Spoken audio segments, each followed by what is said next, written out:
Hey guys, welcome back to Ollie Sports. And well, we got a trade after not much activity on Tuesday, after the Bucks on late Monday night traded for Drew Holiday and a signing trade for Bojan Bogdanovic. We got, I think, our first trade involving like actual players.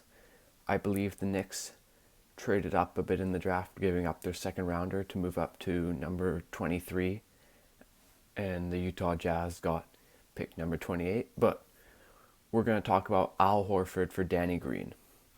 So the trade was Al Horford and pick number 34 in this year's draft, and then a 2025 lightly protected first round pick from Philly to the Thunder in exchange for Danny Green and Terence Ferguson.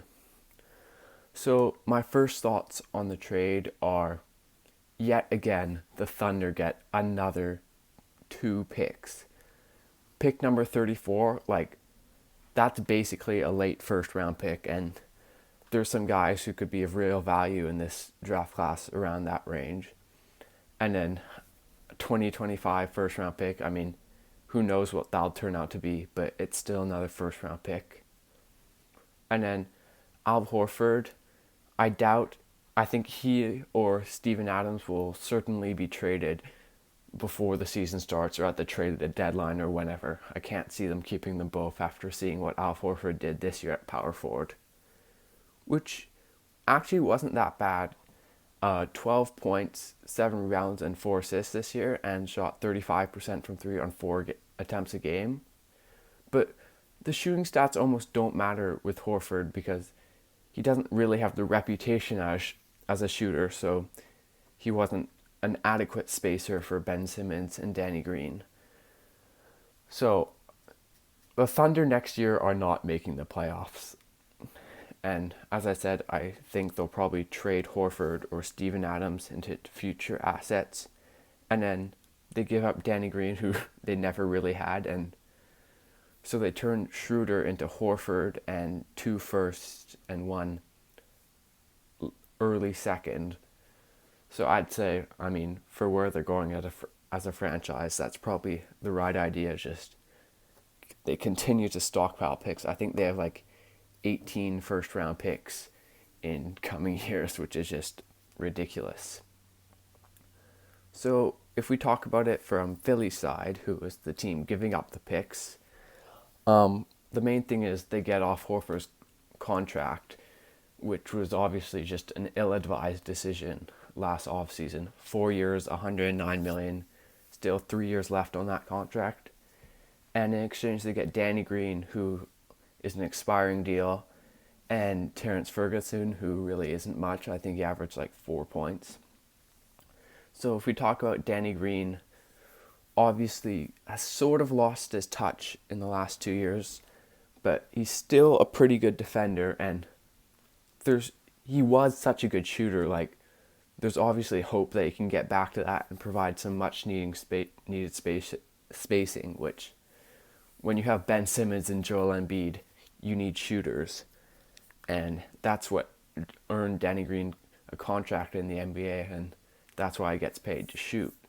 So the Sixers are hoping, let's see if this guy can get back to what he was doing in San Antonio and being a really accurate three-point shooter. Last season, Danny Green, only 8 points, 3 rebounds, 1 assist, 37% from 3 on 2 a game.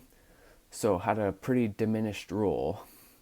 And then on the playoffs, that dropped to 34% from 3, and he only shot 36% from 2, and Laker fans were going crazy about that. But maybe in a new situation, he can improve, and that's obviously what the Sixers are hoping for in this trade, as well as getting off of Horford's contract. So overall, for the Thunder, they have 3 years of Horford, which I assume they'll try and move him on, but I doubt they'll be able to. But I mean, they're not going to be doing much in the next 3 years apart from drafting in the lottery a lot. So for them, I think this is probably just a good trade to keep getting assets for Danny Green, who wasn't going to do much for their team, and they're getting Al Horford, who can maybe, like, Al Horford is a useful player for the young guys, like, sets a good example, can play make a bit from the center spot. I think him and Shea will do well in the two-man game if they decide to keep him. So I'd give them a B plus on this trade, just because pick 34, that's almost a first, and a 2025 first.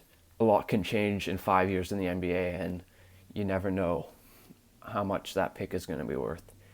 And for the Sixers, I mean, I go back and forth, because yes, they did get rid of Horford, but it was their bad decision to sign him, and they still don't have cap space. They're just paying a bit of less money to players. If Danny Green gets back to his form, this will be an A trade, but right now I'm going to give it a B, because they had to pick 34, which, you can find good players there, and they've been a pretty good drafting team, so that could have been of a bit of value. And then obviously a future first, you never want to give those up, but for the Sixers, winning now, it could be worth it. So we'll see if there's any more trades today. Obviously draft day, I'll be reacting to that. So thanks for watching, guys, and make sure to like and subscribe.